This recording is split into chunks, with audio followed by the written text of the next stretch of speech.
تو میرے اس جواب کو سن کر اس فرشتے نے مجھے پکڑا اور زور سے بیچا کہ مجھ پر مشقت کی انتہا ہو گئی۔ تو اس عورت سے ان کے ناجائز تعلقات تھے۔ صحیح۔ تو جب تک وہ ایمان نہیں لائے تھے، جب تک ان کے تعلقات تھے۔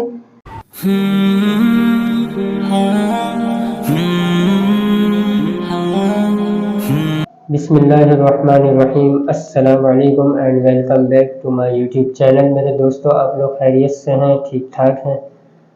پچھلی پوڈ کاسٹ میں ہم نے جو آپ سے بات کری تھی وہ حضرت محمد صلی اللہ علیہ وسلم پر جب وحی نازل ہوتی تھی تو آپ علیہ السلام کی کیفیت کیا ہوتی تھی اس وقت، اس حوالے سے ہم نے بات کری تھی۔ اور آج کی پوڈ کاسٹ میں ہم آپ کو یہ بتائیں گے کہ آپ صلی اللہ علیہ وسلم پر جب وحی نازل ہوئی تو اس وقت کون سی آیتیں سب سے پہلے آپ صلی اللہ علیہ وسلم پر وحی کے ذریعے سے نازل کی گئیں، اور جو ہے آپ صلی اللہ علیہ وسلم کس جگہ موجود تھے، وہ فرشتہ جبریل علیہ السلام کہاں آئے تھے اللہ کی جانب سے آپ صلی اللہ علیہ وسلم کے پاس وحی لے کر۔ تو آج ہم بات کریں گے اس کے بارے میں۔ انشاءاللہ اس ویڈیو سے ہمیں بھی اور آپ سب کو بھی، ہمارے دیکھنے والوں کو بھی انشاءاللہ اس کا بہت فائدہ ہوگا، ٹھیک ہے انشاءاللہ۔ سب سے پہلے یہ کہ حضرت جبریل علیہ السلام جب آپ صلی اللہ علیہ وسلم کے پاس آئے تو کون سی صورت پہلے لے کر آئے تھے؟ حضرت محمد صلی اللہ علیہ وسلم پر جو قرآن کریم کی سب سے پہلی آیتیں اتری ہیں وہ سورہ علق کی ابتدائی آیتیں، یعنی سورہ علق کی شروع کی آیتیں سب سے پہلے اللہ کے حکم سے وحی کے ذریعے سے آپ صلی اللہ علیہ وسلم پر اتاری گئی۔ آپ صلی اللہ علیہ وسلم کو نزول وحی سے پہلے کیا کوئی اشارہ ہوا تھا؟ جی بالکل، آپ صلی اللہ علیہ وسلم کو اشارہ ہوا تھا۔ یہ صحیح بخاری میں حضرت عائشہ رضی اللہ عنہ بیان فرماتی ہیں، نبی صلی اللہ علیہ وسلم پر نزول وحی کی ابتدا تو سچے خوابوں سے ہوئی تھی کہ آپ صلی اللہ علیہ وسلم پر کو خواب میں ہی اللہ تعالیٰ نے اشارہ دے دیا تھا کہ آپ علیہ السلام پر جو ہے وحی کا سلسلہ شروع ہونے والا ہے، اور قرآن پاک یا کوئی چیز اللہ کے نبی پر اترنے والی ہے۔ یہ خواب میں آپ صلی اللہ علیہ وسلم کو اشارہ مل گیا تھا۔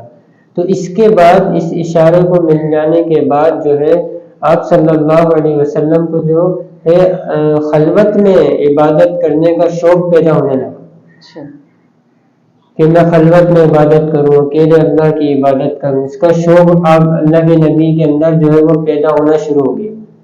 تو اس دوران جو ہے وہ غار حرا میں آپ صلی اللہ علیہ وسلم کئی راتیں جو ہے اللہ کی عبادت میں گزار دیا کرتے تھے اور اللہ کی عبادت میں مشغول رہتے تھے کہ ایک دن ایسا ہوا کہ ایک فرشتہ اللہ کی جانب سے نبی صلی اللہ علیہ وسلم پر اس غار حرا میں آیا، اور اس فرشتے نے آ کر سب سے پہلی بات یہ کہی کہ اقرا، یعنی پڑھو۔ تو نبی صلی اللہ علیہ وسلم نے فرمایا کہ میں پڑھا ہوا نہیں ہوں۔ صحیح۔ تو آپ صلی اللہ علیہ وسلم خود جو ہے اس واقعے کو بیان فرماتے ہیں، اللہ کے نبی نے خود اس واقعے کو بیان فرمایا کہ میرے ساتھ وہاں کیا ہوا تھا غار حرا میں جب فرشتہ آیا تھا۔ تو آپ علیہ السلام نے فرمایا کہ جب میں نے اس کو یہ جواب دیا کہ میں تو پڑھا ہوا نہیں ہوں، تو میرے اس جواب کو سن کر اس فرشتے نے مجھے پکڑا اور زور سے بیچا کہ مجھ پر مشقت کی انتہا ہو گئی، اور پھر مجھے چھوڑا اور چھوڑ کر کہا دوسری دفعہ کہ اقرا، پڑھو۔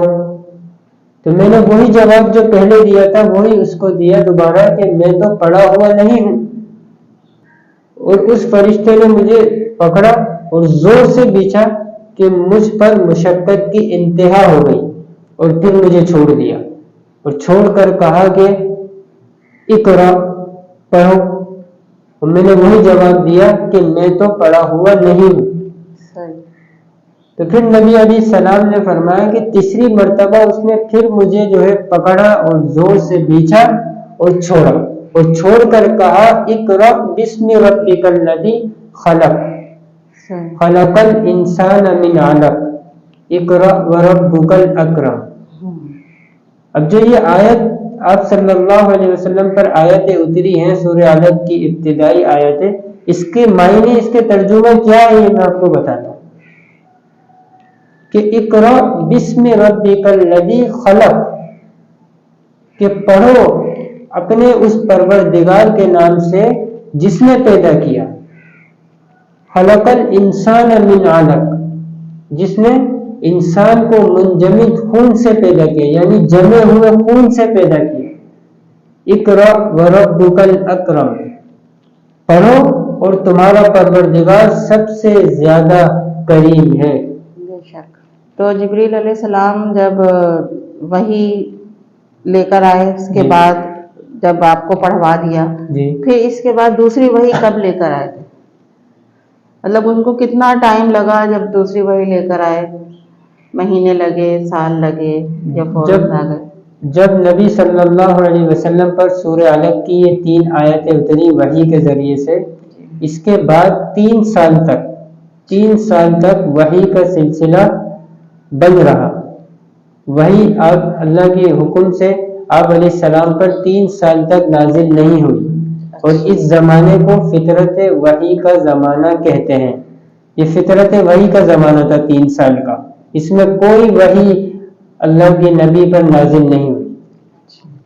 اور جو ہے 3 سال کے بعد وہی فرشتہ جو غار حرا میں آپ صلی اللہ علیہ وسلم کے پاس آیا تھا وحی لے کر، اسی فرشتے کو نبی صلی اللہ علیہ وسلم نے آسمان اور زمین کے درمیان میں دیکھا، اور اس فرشتے نے نبی صلی اللہ علیہ وسلم کو سورہ مدثر کی آیت سنائی، اور یہاں سے وحی کا سلسلہ شروع ہو گیا جو 23 سال تک چلتا رہا لگاتار، وقت کے ساتھ ساتھ، موقع کے ساتھ ساتھ، ضرورت کے ساتھ ساتھ اللہ پاک قرآن کی آیتیں نبی صلی اللہ علیہ وسلم پر اتارتے رہتے تھے، تھوڑا تھوڑا کر کے۔ قرآن کا نزول یک بارگی نہیں ہوا، تھوڑا تھوڑا کر کے ہوا۔ اس میں اللہ تعالیٰ کی ایک حکمت تھی، تو یہ کہ آپ صلی اللہ علیہ وسلم امی تھے، جی لکھتے پڑھتے نہیں تھے، تو آپ پر اگر قرآن کو پورا کا پورا نازل کر دیتے اللہ تعالیٰ، تو پھر آپ کو اس کو یاد رکھنا، یعنی قرآن کو یاد رکھنا اور ضبط کرنا دشوار ہو جاتا۔ اس کی بنسبت حضرت موسیٰ علیہ السلام جو تھے وہ پڑھے لکھے تھے، اس لیے اللہ تعالیٰ نے ان کو تورات پوری کی پوری ایک بار ان پر نازل فرما دی تھی۔ اچھا، دوسرا یہ کہ آپ صلی اللہ علیہ وسلم کی جو قوم ہے وہ آپ صلی اللہ علیہ وسلم کو بہت ہر روز نئی نئی اذیتیں تکلیفیں پہنچاتی تھی۔ تو جب جبریل علیہ السلام آتے تھے وحی لے کر، تو آپ صلی اللہ علیہ وسلم کو اس سے بہت سکون ملتا تھا، کیونکہ آپ تکلیف میں ہوا کرتے تھے قوم کی باتوں سے نا، تو ان کے سوالوں کے جواب دینے پڑتے تھے، تو آپ کو جب وحی آتی تھی تھوڑا تھوڑا کر کے، تو آپ کو اس سے سکون ملتا تھا، آپ کی قلب کو تقویت ملتی تھی۔ تو قرآن کا زیادہ تر حصہ سوالات جوابات اور سوالوں کے جوابات اور واقعات اس پر زیادہ مطلب مشتمل تھا۔ زمانے جاہلیت میں ایک صحابی ہیں حضرت مرشد، تو وہ جب ایمان نہیں لائے تھے تو وہ وہاں کی ایک عورت تھی اور ان کا نام تھا عناق، تو اس عورت سے ان کے ناجائز تعلقات تھے۔ تو جب تک وہ ایمان نہیں لائے تھے، جب تک ان کے تعلقات تھے، جب آپ ایمان لے آئے تو پھر آپ مکے سے ہجرت کر کے مدینہ چلے گئے، اور وہ عورت مکے میں رہ گئی۔ پھر ایسا ہوا کہ مکے ان کو کسی کام سے آنا پڑا، جب آپ آئے تو اس عورت نے پھر گناہ کی، ان کو دعوت دی، تو اس پہ انہوں نے منع کیا، انہوں نے کہا میں مسلمان ہوں اور یہ میرے لیے گناہ ہے۔ تو ہاں ایسا ہے کہ میں آپ صلی اللہ علیہ وسلم کی اجازت سے میں تجھ سے نکاح کر سکتا ہوں۔ تو پھر آپ گئے مدینہ، وہاں آپ صلی اللہ علیہ وسلم سے اجازت مانگی، پوچھا اس بارے میں، تو پھر اس وقت آیت نازل ہوئی۔